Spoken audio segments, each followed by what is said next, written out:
अस्सलाम वालेकुम प्यारे बच्चों। मुझे उम्मीद है आप सब खैरियत से हैं। प्यारे बच्चों, आज हम हरूफ तहज्जी के हर्फ काफ की कहानी सुनेंगे।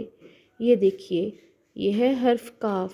काफ के ऊपर 2 नुक्ते होते हैं इस तरह, और इसकी इब्तिदाई आवाज़ होती है का। प्यारे बच्चों, याद रखें, हर्फ काफ एक असली हर्फ है क्योंकि ये लाइन के नीचे लिखा जाता है इस तरह। चलें हर्फ काफ की कहानी सुनते हैं। का कोसे कज़ा के रंग देखते ही बच्चों ने का कलम रखे और का कुल्फ़ी वाले से का कुल्फ़ी लेने के लिए बाहर की तरफ दौड़े। इन अल्फाज को मेरे साथ दोहराएं। कोसे कज़ा, कलम, कुल्फ़ी। एक दफ़ा दोबारा दोहराएं। का कोसे कज़ा, का कलम, का कुल्फ़ी। एक दफ़ा दोबारा दोहराएं। काफ का कोसे कज़ा, काफ का कलम, काफ का कुल्फ़ी।